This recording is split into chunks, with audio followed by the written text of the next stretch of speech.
Magandang araw mga kapuso, narito po ang mga kapanapanabik na ganap dito lamang po sa Born to Shine.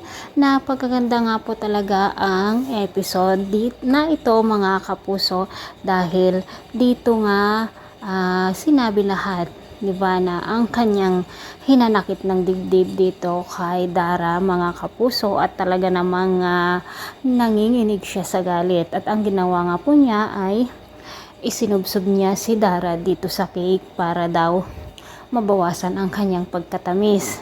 At talaga namang todo deny din itong si Dara na hindi daw totoo yon dahil gawang AI lamang daw yon mga kapuso. Ngunit sinabi naman ni Bana na mayroon siyang ebidensya at si Jenny nga ang nakakita sa kanila. Gustong saktan o sampalin ni Dara si Minchi, ngunit ipinagtanggol ni Jenny at itinulak nga po niya si Dara mga kapuso.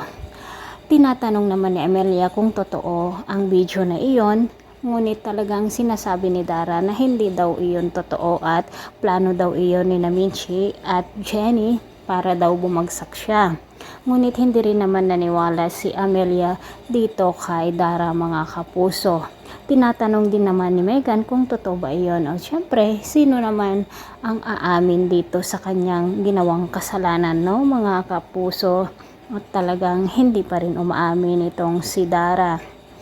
Lumuhod si Freddy kay Bana upang humingi ng tawad. Ngunit sinabi ni Bana na pagod na siya at baka hindi na niya ito kayang bigyan pa ng isang pagkakataon. Sinabi nga niya na mas mabuting maghiwalay na lamang sila at kukunin niya ang kanilang anak. Hindi naman matanggap ni Freddy ang desisyon na ito ng kanyang asawa na si Bana. Samantala mga kapuso, sinabi naman ni Bana dito kay Jenny na kahit gulong-gulo siya ngayon o may problema siya sa kanyang pamilya ay kailangan mag-focus pa rin sila dito sa kanyang career dahil sabi nga ni Bana na sira na nga ang kanyang marriage at ang career na lamang niya ang natitira kung kaya't dapat dito ang pagtuunan niya ngayon ng pansin. Mga kapuso, tuluyan namang nag-quit na si Megan dito sa Yumi. At ito nga ang kasaklap-saklap mga kapuso dahil nga sinabi na ni Monica na tuluyan na nga talagang mawawala na ang Yumi dahil sino pa nga bang magiging leader nila, no mga kapuso? At talaga namang proud na proud pa si Megan na umalis dito sa Yumi. Nalulungkot naman ang tatlo na sina Nancy, Althea at Yuna dahil nga mabubuwag na ang Yumi. Sana tulungan ni Jenny ang kanyang mga kaibigan, no mga kapuso. Mabuwag naman ang Yumi, ngunit ito naman ang patuloy na pagsikat ng ating bida na si Jenny Sikat at tuloy-tuloy ang kanyang karir kahit na ganito ang nangyari dito kay Bana sa kanyang pamilya.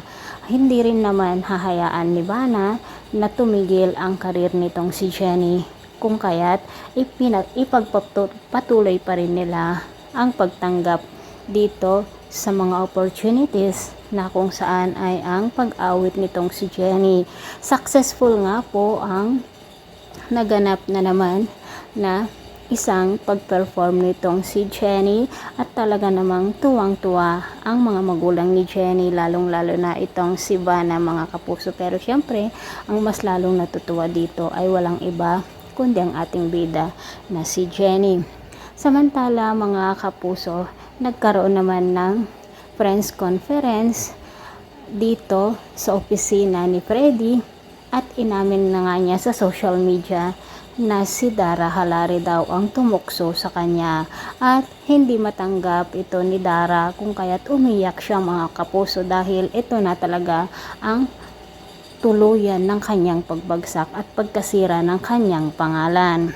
Sigurado sa pangyayaring ito mga kapuso, baka maghiganti siya dito kay Jenny at Minchi, ngunit sinabi naman ni Amelia kay Minchi na hindi na niya hahayaang masaktan pa ni Megan itong si Jenny at gagawin niya ang lahat para maprotektahan ito at hindi na rin niya hahayaan na ipagbawal pa ni Megan na makita niya ang kanyang apo.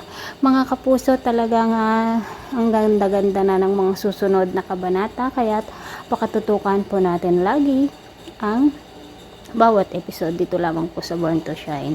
Thanks for watching. Bye bye. See you on my next video.